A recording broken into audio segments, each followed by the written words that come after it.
rise to the holy mountain, sinners soaring, wrecked by the fall. The signs of long practice hours and an insane touring schedule began to manifest themselves. Ashley and I started having problems, and that started to wear on people and us, and Jeremy and Paul started having problems, and then Chris's addiction, and then Paul and his problems with everybody else, and it just took a big strain. You kind of felt this electricity in the air, like this kind of tension that no one wanted to talk about. It was like an elephant in the middle of the room that you can't talk about. Every practice we'd show up, and there was bickering before the practice, you know? It was just like, Chris would be tuning up, and Paul would be like, dude, shut up, you are tuning way too loud. And then Chris would start yelling at Paul.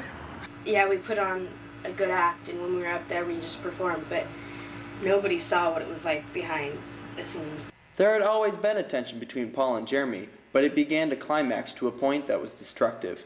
He wouldn't let me grow as a musician. It's like, he kept me in this little box, like this big, you know? I feel like, sometimes, he's kind of, holding us back, he's not ready for the big time, like, I feel the rest of us are. He refers to me as I'm some little 8-year-old kid. He's a kid, really. Kind of perpetually 8 years old. I'm not some 8-year-old kid, that I'm this 10-year-old kid. I felt like he was actually, digressing, was kind of heading back to 7 years old, maybe 6, He's kind of like George W. Bush, and he was like trying to enforce the law. Paul kind of really started talking to him like he was really inferior and like really had no place in the band, and if it weren't for Paul, Jeremy wouldn't be anything. And I remember one time we were outside of San Clemente, sleeping in our motel rooms. We went down to the local 7-Eleven, and all of a sudden Slurpees were flying, and Chris and I didn't really notice because we were hawking up on Twinkies. But I'll never forget that night. And then Jeremy said, talent, old man to Paul, and you could see Paul's gray hair just stand on end after that. And like sometimes whenever like we're at practice and stuff and it's like a new song, he'll like sit in the whole entire song, and he'll play it once and he'll expect me to have it like that. Like I have some like computer imprinted in my forehead. Also becoming evident were the frictions between Natasha and Ashley. So I really felt a connection to her. She was really an outlet for my kindness. I really felt like I could really mentor her. In the beginning, yeah, we were really good friends. I mean, it was a girl, of course. I kind of welcomed her with open arms, and I trusted her, and I told her a lot of stuff. I really saw her as kind of my little sister. And so I took her under my wing. She painted my nails, got me water. Which was really, really nice of her. She got to wear this cute little crown once in a while. It kind of made her feel better. She always wanted to sing my part. And okay, she has the violin. She doesn't need to sing. What does she need to sing for? If you have 2 vocalists, we have enough. We don't need her to sing.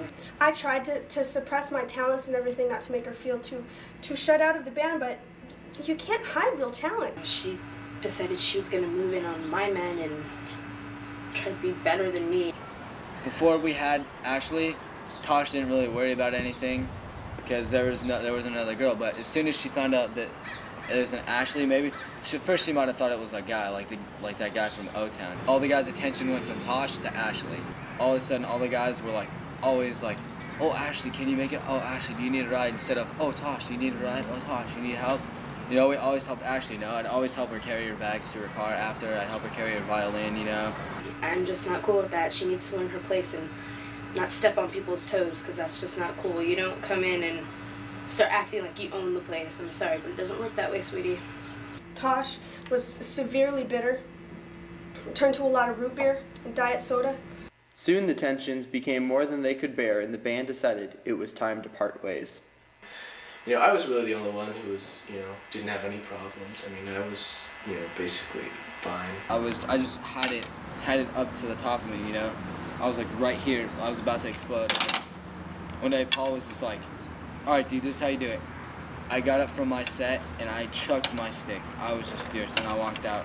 Last time I'd ever seen him. We split our $300 in earnings, and just kind of went our separate ways. And I don't know. One day I showed up for practice and no one else showed up, and I just realized that man, where'd my band go? When we returned, the band members tried to make it on their own. It was okay. I mean, it wasn't what I expected it to be, but it was okay. I'd have a huge following in Germany, along with who's now my husband, David Hasselhoff.